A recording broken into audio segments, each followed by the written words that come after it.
talk about that? Well, Paper too about that, or maybe what you did in a while, whatever. well, no. Yeah, just Well, the way I started, is it on? The way I started, it was I was 19 years old, 1942, and I was home. I went to college at Tri-State College in Indiana, and I was home for Christmas vacation, and I received my greeting papers January 1st. Yeah. January 1st, I got my greeting from the Army there. I was drafted January 1st. So I had to go back to college, get all my equipment. So you were in college? And I was in college, but I had to quit because I got drafted. So then I was in the Army, and I got drafted. I was in the Army by about February 1st, I think. In February sometime I was in the Army. And I went to Kalamazoo camp. Yeah. Can't remember the name of the camp right now. It's in there. Yeah. And from there we had basic training. From there we went to we were formed. The 553rd was formed, and it's the 553rd Engineers Heavy Bridge Battalion, Heavy Mountain Bridge Battalion, and it was formed in camp. Boy, what's the name of that camp? This one? Yeah.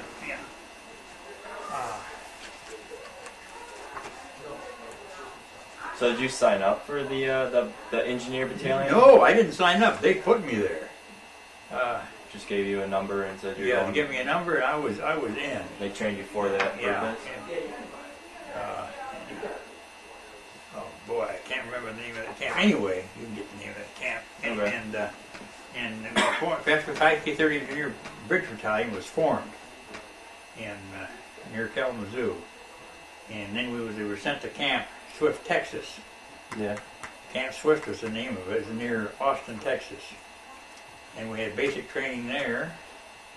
And from there we had we went to basic training, and maneuvers in Louisiana, and from Louisiana we went to Imperial Dam in Yuma, Arizona. Imperial Dam, because we were bridged. We bridged the Colorado River. You guys did? I didn't myself didn't, but because I was in telephone work, I strung all the telephone wires for the battalion. Oh, okay. And maintained and serviced the telephone equipment and radio. And we were in camp in Yuma, Arizona, and at the Imperial Dam, and I worked in the control tower at the dam because that's where we put our switchboards. Yeah. And you switch them over and stuff? Yeah, we switched. Well, we had we had three companies: Company A, B, and H and S Company, and I had to string telephone wire between all the units, all the companies, and like the motor pool and different companies. And then from Imperial Dam, we went to Boston, and I had a pass to go to L.A., and it was canceled. I was going to spend a week or 3 days in L.A., Los Angeles, but it was canceled, and we went to Boston. You went to Boston instead? Boston, and we were headed overseas. And we went from Imperial Dam, we went to Boston, and we went through Florida. Did you? By train. Wow. We smoked cigarettes and played cards from Imperial Dam to Boston. It took us about a week, over a week to get there. From Boston to Florida? No, from Imperial Dam in Colorado. Oh, okay, to Florida? From Yuma, Arizona to Boston took us 7 or 8 days. Wow. We hit Florida. When we got to Boston, and we loaded all of our equipment. We didn't get our equipment. But we got aboard the boat, and then we went to England. We landed in England, and then we received our equipment, our bridge equipment. And it gives a list of the equipment we got in there. We had 64 trucks, 64 semis with bridge equipment on it. We built floating bridges for the Third Army, actually. And then D-Day happened. We were in England for Well, we got there in January, and we were there until about 30 or 35 days after D-Day. And Yeah. we went up for Utah Beach in France after D-Day with all our equipment. Wow. And then we bridged across France for the 4th Armored. It's the 3rd Army, the 4th Armored Division. Mm-hmm. We built bridges. And we went across France. We hit Luxembourg at one time. So you started in England? And we started in England. Then you went to France? And then we went to D-Day. Well, D-Day was June 6th, I think it was. But we went in July.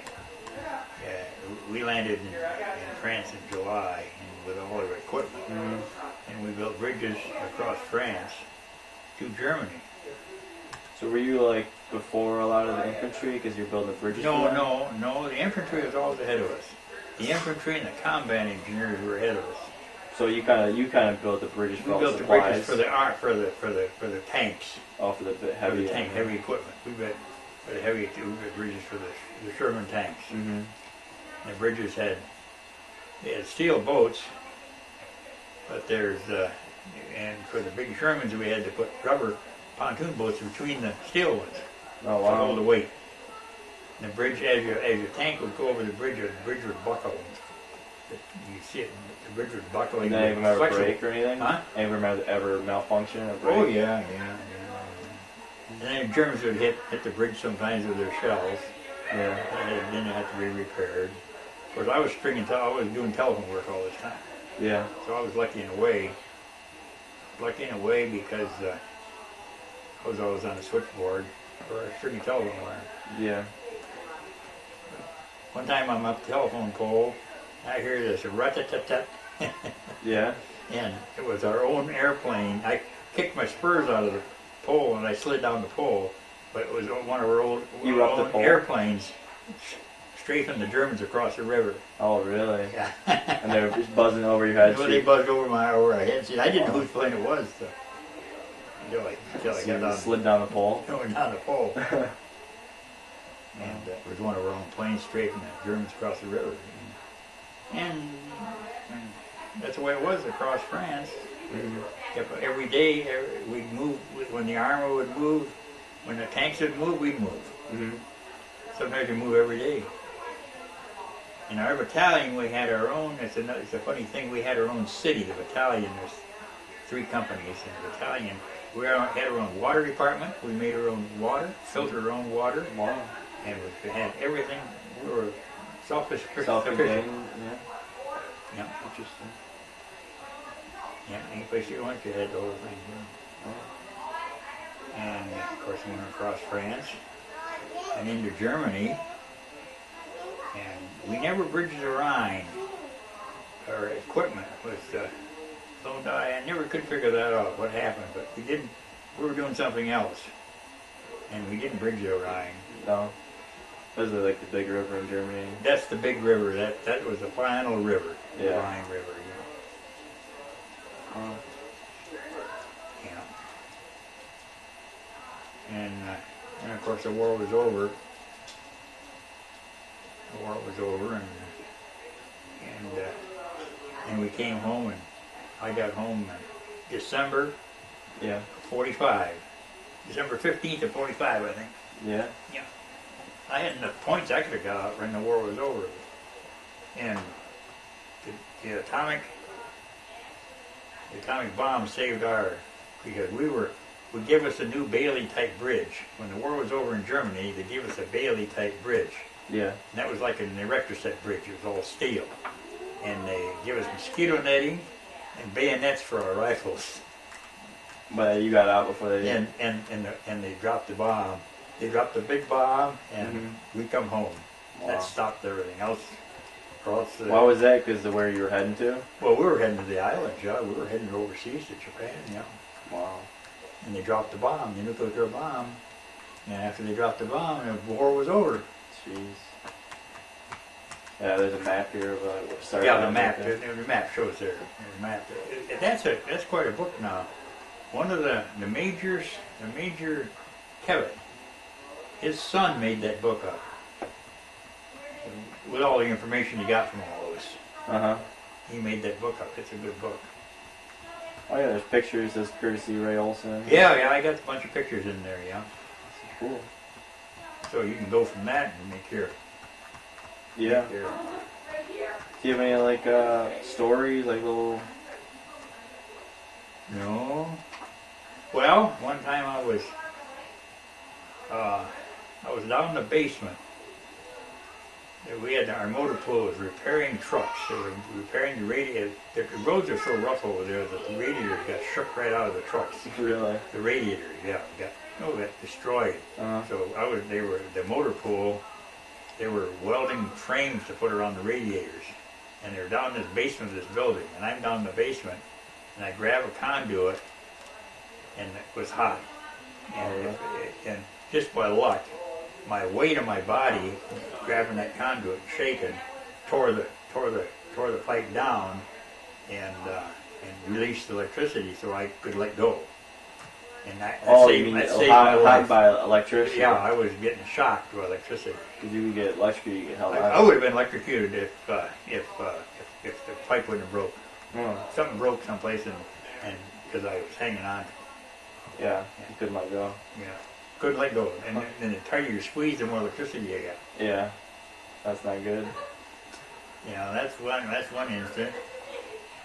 Another instant, I was on duty one night, on radio duty in a command car, and we had to run the engines to charge the batteries. Mm-hmm. We had put a little gas heater in the back seat of the command car, and we had run the stovepipe out underneath the canvas door. And I didn't have the gasoline heater on. It's wintertime. I didn't have this heater on, but I had the engine running. And the carbon monoxide from the exhaust is coming in the stovepipe. Oh. And I got so sleepy that I couldn't hold my eyes open. I mean, I never felt that way in my life. I was about ready to pass out.